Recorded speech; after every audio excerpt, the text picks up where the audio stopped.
गुस्ल के फ़राइज़ बयान किए गए थे। अब रहा गुस्ल का तरीक़ा क्या है। गुस्ल का तरीक़ा क्या है?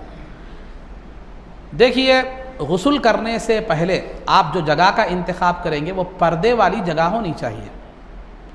यानी ऐसी जगह का इंतखाब करें जहाँ लोग क्या करते हों, ना देखते हों, किसी की नज़र ना पड़ती हो। खैर आजकल तो हमाम वगैरह हैं, लेकिन अगर आप कहीं बाहर जाएं तो ये चीज़ क्या होती है, आपको ज़रूरत है। या बौली वगैरह में जाएं, तालाब वगैरह में तैरने के लिए जाएं तो ये चीज़ होती है। तो अगर आप बाहर या ऐसे मुकाम पर नहा रहे हैं जहाँ लोगों की नज़र पड़ती है, तो आप अपने जिस्म को नाफ से लेकर घुटनों के नीचे तक क्या कर लीजिए, ढाँक लीजिए। लुंगी से हो, तहबंद से, कुछ भी हो, या पैजामा, या जो है ना जो भी है इस हद तक सिला लें कि जो है ना घुटनों के नीचे तक जो है ना वो आ जाए, तैराकी का लिबास वगैरह, क्योंकि ये दिखाना हराम है। नाफ से लेके घुटनों के नीचे तक का हिस्सा जो है उसमें से कोई भी हिस्सा दिखाना, ये क्या है, खा वो सामने का हो या पीछे का हो, हराम है। तो लिहाजा पानी नहाते वक्त जो है ना अगर किसी की नज़र पड़ती है तो आप इस बात का एहतमाम करें कि नाफ से लेकर घुटनों के नीचे तक का हिस्सा क्या कर लें, आप छुपा लें।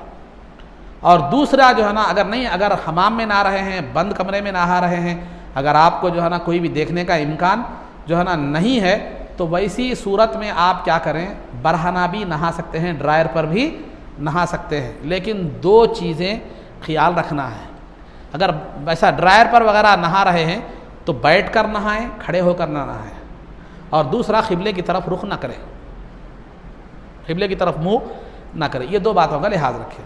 ठीक है, आपने जगह का इंतखाब कर लिया, हमाम में आप चले गए, जाने के बाद जो है ना आप गुस्ल की नीयत करें। पहले नीयत कहते हैं असल दिल के इरादे को, ज़ुबान से कह ले तो बेहतर है, नहीं तो दिल में इरादा हो तो भी काफ़ी है। क्या होना चाहिए आपका इरादा? मैं पाकी हासिल करने के लिए, पाक होने के लिए, सवाब हासिल करने के लिए गुस्ल करता हूँ। आम नीयत है। इसमें नीयत में भी कई शीखें हैं बारीक बारीक, इसमें तफसीली मसाइल में मैं नहीं जा रहा हूँ, आप लोगों को जो ज़रूरत है वो बयान कर रहा हूँ। वरना फ़ुक़हा के इस बारे में बहुत सी बारीकियाँ हैं, कौन सी नीयत मोतबर है, कौन सी नहीं है, फ़लाँ फ़लाँ फ़लाँ। तो बहरहाल नीयत दिल के इरादे को कहते हैं, और दिल में ये इरादा हो कि मैं पाक होने के लिए, सवाब हासिल करने के लिए क्या करता हूँ, गुस्ल करता हूँ। ये दिल में इरादा हो तो काफ़ी है। ज़ुबान से कहें तो ज़रूर कहें तो बेहतर है, अरबी में कहना ज़रूरी नहीं है, उर्दू में बोले तो भी चल जाता ये। उसके बाद जब नीयत आपने कर ली तो सबसे पहले अपने दोनों हाथों को धो लें। अपने दोनों हाथों को धोने के बाद अपनी शर्मगाह को धोए। शर्मगाह को गंदगी लगी हुई हो या ना हो, दोनों सूरतों में क्या कर ले, आप शर्मगाह को क्या कर ले, धो ले। उसके बाद अगर जिस्म पर कहीं और गंदगी लगी हुई है तो धो ले, ना लगी हुई है तो गुस्ल में वो आ जाएगा। तो लिहाजा जब शर्मगाह को आपने धो लिया या जिस्म पर कहीं गंदगी थी उसको आपने धो लिया, तो फिर दोबारा हाथ को धो ले।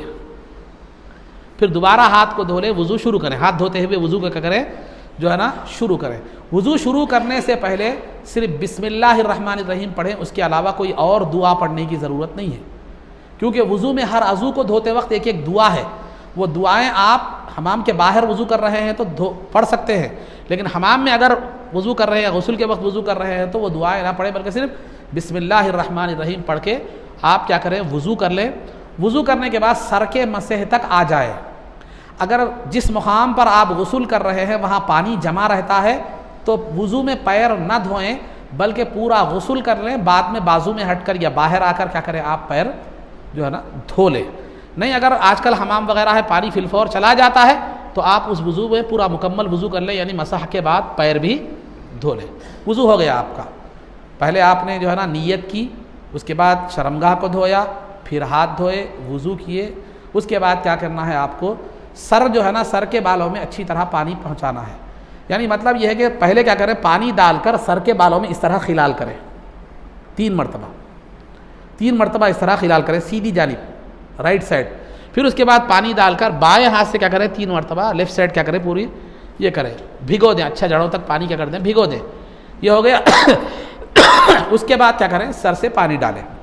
पहले सर पर पानी डालें, उसके बाद सीधे कंधे पर पानी डालें, उसके बाद बाएं कंधे पर पानी डालें। इस अंदाज में डालें कि जिस्म पूरा क्या हो जाए, भीग जाए, अच्छी तरह मलकर जिस्म को क्या कर लें, एक कर लें। ये 1 मरतबा धोना फ़र्ज़ है, 3 मरतबा धोना सुन्नत है, जैसे मैंने पहले बतलाया है। 1 मरतबा हो गया। अब उस दौरान आप शैम्पू साबुन वगैरह यूज़ करना चाहें तो यूज़ कर सकते हैं। फिर दूसरी मरतबा सर पर, सीधे कंधे पर, बाएँ कंधे पर। फिर तीसरी मरतबा सर पर, सीधे कंधे पर, बाएँ कंधे पर। उसके बाद आपका गुस्ल क्या हो गया, जो है ना मुकम्मल हो गया। अब उसके बाद तौलिए वगैरह से, तुआल वगैरह से क्या कर लें, जिस्म को सुखा लें, पोंछ लें। उसके बाद फिर क्या करें, आप बाहर आ जाएं। ये है, ये तो गुस्ल का तरीक़ा हो गया। अब यहाँ चंद जो है ना जहन में कुछ इश्कालात आते हैं, वो इश्कालात मैं आपके सामने रखता चलो। आपने वुज़ू से पहले, गुस्ल से पहले वुज़ू नहीं किया, पहले तो वुज़ू किया, पहले ये ले लेंगे ये सूरत। गुस्ल से पहले आपने वुज़ू कर लिया था, गुस्ल में आपने क्या कर लिया था, वुज़ू कर लिया था। अगर गुस्ल के बाद नमाज पढ़ने का अगर मौका आ जाए, नमाज पढ़ने का अगर मौका आ जाए, तो फिर क्या दोबारा आपको वुज़ू करना पड़ेगा? ये एक सवाल पहला है। तो उसका जवाब ये है कि गुस्ल के बाद नमाज के वक्त तक अगर कोई वुज़ू को तोड़ने वाली चीज़ पाई नहीं गई, यानी आप तहारत को नहीं गए, ज़रूरत को नहीं गए, हवा खारिज नहीं हुई, खून वगैरह निकल के नहीं बहा, जो वुज़ू के तोड़ने की चीज़ें मैं साबिक़ में बयान कर चुका हूँ, तो कोई वुज़ू को तोड़ने वाली चीज़ पाई नहीं गई वुज़ू गुस्ल से लेकर नमाज तक के दौरान, तो आपको फिर वुज़ू करने की ज़रूरत नहीं है। वो गुस्ल में किया हुआ वुज़ू ही आपके लिए काफ़ी है। एक बात हो, समझ में आ गई बात? अब आपने क्या किया था, गुस्ल से पहले वुज़ू नहीं किया। दूसरी बात, गुस्ल से पहले आपने वुज़ू नहीं किया था, तो दो सूरतें हैं। चूँकि मैंने बतलाया था इससे पहले कि गुस्ल में 3 फ़र्ज़ हैं, कुल्ली करना, नाक में पानी चढ़ाना और तमाम जिस्म पर पानी बहाना। अगर आप उससे पहले वुज़ू करें तो 2 फ़र्ज़ तो उसके अंदर कुल्ली करना और नाक में पानी चढ़ाना आ ही गया, वुज़ू कर रहे हैं। नहीं, वुज़ू नहीं करे गुस्ल से पहले, तो उसकी 2 सूरतें हैं। या तो आप कुल्ली कर गए हैं, नाक में पानी चढ़ाकर वुज़ू करें, गुस्ल करें, कुल्ली किए हैं, नाक में पानी चढ़ाकर आपने गुस्ल किया है, तो उसका हुक्म वही है जो पहले का हुक्म है।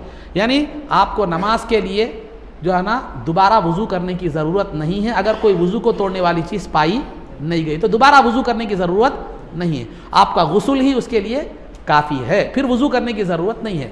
तो दोनों सूरतों में वुज़ू करने की आपको ज़रूरत नहीं है। एक, गुस्ल में आपने वुज़ू किया हो या गुस्ल में आपने कुल्ली और नाक में पानी चढ़ाया हो, ये दोनों सूरतों में बाद में अगर नमाज पढ़ रहे हैं आप, तो आपको अलहदा वुज़ू करने की ज़रूरत नहीं है, बशर्ते के गुस्ल और नमाज के दरमियान कोई वुज़ू को तोड़ने वाली चीज़ पाई नहीं जाती। पाई जाती है तो फिर दोबारा आपको वुज़ू करना पड़ेगा। तीसरी सूरत जो है वो आपने आया, जल्दी जल्दी आ गए, खाली पानी डाल लिया, जिस्म पर नहा लिया, ख़त्म। कुल्ली भी करे नहीं, नाक में पानी भी नहीं चढ़ाए, कुल्ली नाक में पानी नहीं चढ़ाए आप गुस्ल में, डायरेक्ट क्या कर लिए मालूम है, वुज़ू या गुस्ल कर लिए। गुस्ल करने के बाद याद आया आपको कि मैं कुल्ली नहीं करा, नाक में पानी नहीं चढ़ाया, खा हम्माम में याद आया, हम्माम के बाद याद आ जाए, या जो है ना कपड़े पहनने के बाद याद आ जाए, बाद में याद आया कि मैं सिर्फ जिस्म धोया, कुल्ली और नाक में पानी मैं नहीं चढ़ाया, तो आप उस वक्त क्या करें मालूम, फिल फौर उसी वक्त फिर दोबारा आपको गुस्ल करने की ज़रूरत नहीं है, कुल्ली कर ले अच्छे गरगरे के साथ, नाक में पानी चढ़ा ले, गरगरे के साथ कुल्ली करना चाहिए, नाक में पानी चढ़ाना चाहिए बांसे तक, ये नाक नरम, इससे पहले मैं बता चुका हूँ। तो जो है ना गरगरा कर लें, कुल्ली कर लें, नाक में पानी चढ़ा लें, ये काफ़ी है। एक सूरत होगी। चौथी सूरत, आपने वुज़ू में, गुस्ल में जो है ना कुल्ली और नाक में पानी नहीं चढ़ाया था और फिर बाद में भी याद नहीं आया, आप नमाज भी पढ़ लिए, आप नमाज भी पढ़ लिए, नमाज पढ़ने के बाद याद आया कि अरे मैं गुस्ल में क्या किया था, कुल्ली और नाक में पानी नहीं चढ़ाया था, और उसी गुस्ल से मैंने क्या कर लिया, नमाज भी पढ़ लिया, बाद में वुज़ू भी नहीं करा, उसी गुस्ल से मैंने नमाज भी पढ़ लिया। तो अब वहाँ 2 सूरतें हैं। अगर आपने गुस्ल नापाकी का गुस्ल किया था, यानी आपको गुस्ल फ़र्ज़ हो गया था, एहतलाम, मुबाशरत या किसी भी वजह से, उसके तफसीलात आगे आएंगे, गुस्ल आप पर फ़र्ज़ था, आपने गुस्ल किया और उसमें नाक में पानी भी नहीं चढ़ाया, कुल्ली भी नहीं की, और बाद में उसी गुस्ल से क्या किया, आपने नमाज पढ़ ली, तो आपकी नमाज नहीं होगी, नमाज नहीं होगी, बल्कि आपको फिर जो है ना कुल्ली करके नाक में पानी चढ़ा कर क्या है फिर नमाज पढ़ना, या बाल्फाज दीगर अच्छा ही एहतियात वुज़ू करके नमाज पढ़ ली चलेगी, वरना कुल्ली और नाक में पानी भी चल जाएगा। नहीं, आपने जो गुस्ल किया था वो नापाकी का गुस्ल नहीं किया था, सफाई के लिए गुस्ल किया था, ऐसे ही सफाई के लिए, गर्मी हो रही थी या जिस्म में बो आ रही थी, पसीना, ऐसी सफाई के लिए, नापाक नहीं थे आप, सफाई के लिए आपने गुस्ल किया था, और उस गुस्ल में आपने कुल्ली भी नहीं की, नाक में पानी भी नहीं चढ़ाया, बाद में उसी गुस्ल से आपने नमाज भी पढ़ ली, तो नमाज कराहत के साथ अदा हो जाएगी, दोहरा लेने की ज़रूरत नहीं, दोहरा लेने की ज़रूरत नहीं है। बाद में आप कुल्ली कर लें, नाक में पानी चढ़ा लें या वुज़ू कर लें, काफ़ी है। तो ये चंद सूरतें गुस्ल की।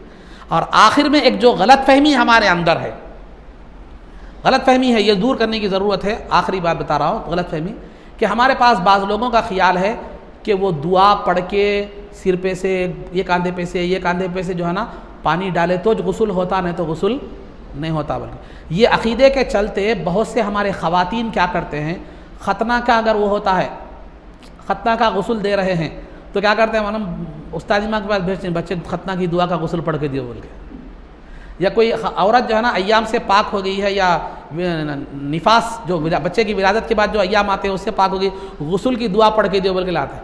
ये सब चीज़ें कुछ भी ज़रूरत इसकी नहीं है। कुल्ली कर लिए, नाक में पानी चढ़ा लिए, आप जो है ना जिस्म पूरा आपका भीग गया तो आपका गुस्ल हो गया। ये सब चीज़ें जहन में रखने की ज़रूरत नहीं। ख़ास तौर पे वसा करे तो दुआ पढ़ के सिर पे से इधर से उधर से डाल लिए तो गुस्ल होता, नहीं तो नहीं, ऐसी बात नहीं है। बल्कि इंतहा तो ये बतलाता चलो, कोयल सागर गए थे पिकनिक को, आपको गुस्ल की ज़रूरत थी, कोयल सागर गए थे पिकनिक को, कट्टे पे से जा रहे थे, तालाब में गिर गए, पानी भी पी लिए, नाक में पानी भी चले गया, जिस्म भी भीग गया, आपका गुस्ल हो गया, गुस्ल हो गया। नहीं बाहर जा रहे थे, गुस्ल की ज़रूरत थी, बारिश इतनी हो गई कि आपका जिस्म पूरा क्या हो गया, भीग गया, वहाँ जाके गिलास पानी पी लिए, नाक में पानी चढ़ा लिए, ख़त्म हो गया, गुस्ल आपका हो गया। तो मसला शरीयत में वुसात इतनी है, लेकिन हम जो है ना थोड़ी सी गलत फहमियों की वजह से क्या हो रहा है, बुनियादी चीज़ याद रखिए, कुल्ली करना, कुल्ली करने में भी पानी बाहर फेंकना ज़रूरी है, निगलिए तो भी कुल्ली हो जाती, फेंकना बेहतर है। नाक में पानी चढ़ाना, तमाम जिस्म पर पानी बहाना, ये 3 शराइत पाए गए तो तमाम चीज़ें जो है ना मुस्तहब का दर्जा रखती हैं, दुआ वगैरह तरीक़ा वो ये तरीक़ा हो तो सुन्नत मसनून है, बेहतर है, नहीं भी हो तो आपका गुस्ल हो जाता है। ये 3 चीज़ों से जहन में रखिए। बाकी तमाम चीज़ें वो एक तरीक़ा, मखसूस तरीक़ा, या अय्याम की दुआ, ख़तना की दुआ, ख़तना के गुस्ल की दुआ, अक़ीक़े की, ये सब चीज़ों का कुछ भी ये नहीं है। ख़ास तौर पर मेरी माँ और बहनें जो ख़वातीन हैं, अगर वो ये सुन रही हैं, सुनती हैं, तो जो है ना इस बात का ख़ास तौर पर लिहाज रखें। हमने दीन को अपने लिए तंग कर दिया है, वरना अल्लाह ने दीन को हमारी ऐन फितरत के मुताबिक बनाया है। जितने भी परेशानियाँ पैदा कर लें वो हमारे अपने जो है ना, वो जुआ पाल लिए सो हम हैं, वरना शरीयत में जुआ नहीं है, ये जुआ जो है हम पाल लिए सो है। तो बहरहाल तो कोई भी काम उलमा से रुजू हो, मालूम कर लें, मालूम कर लें, आप जिस आलिम पे भरोसा करते हैं मालूम कर लें, और सही तौर पर क्या करें वो करें। आलिम से पूछें, मगर कंपाउंडरों से मत पूछें, एक बात जहन में रखिए, डॉक्टर से पूछिए, कंपाउंडरों से नहीं। तो बहरहाल ये चंद बातें मैं आपके सामने जाऊँ, क्योंकि अल्लाह ताला खुद कुरान में फरमाता फस्अलू अहल ज़िक्री इन कुंतुम ला तालमून, अगर तुम्हें मालूम नहीं है तो अहले इल्म से पूछो, मालूम नहीं है तो अहले इल्म से पूछो, अहले जहल से नहीं, क्योंकि वो खुद नहीं मालूम है तो फिर क्या करेगा, हम तो डूबे हैं सनम तुम्हें भी ले डूबेंगे, वो मामला हो जाएगा। तो बहरहाल कभी भी शरीयत का कोई मामला है, करने से पहले वो एक आलिम से मशवरा करें, आलिम के सामने बात रखें, इंशाअल्लाह मामला भी सही होगा और आप परेशानियों से भी क्या हो जाएंगे, गलतियों से बच जाएंगे। इस तरह गैर ज़रूरी परेशानियों से भी क्या करेंगे, आप बच जाएंगे। तो उलमा से हमारी वाबस्तगी कम हो गई और हकीकी उलमा से वाबस्तगी कम हो गई। आलिम नुमा जो लोग हैं हम उनको आलिम समझ कर वाबस्ता उससे हो गए, तो नतीजा क्या हो गया, गुमराह हो गया, समझे। जो अरबडेस जो आता है, डॉक्टर डाल के गले में अगर कोई वो सफ़ेद लिबास पहन लेता है, गले में वो आला डाल लेता है चेक करने का, तो हर कोई डॉक्टर नहीं होता, इल्म होना उसके लिए ज़रूरी है। ठीक है, तो ये चंद बातें हैं आप हजरात के सामने रखी गई।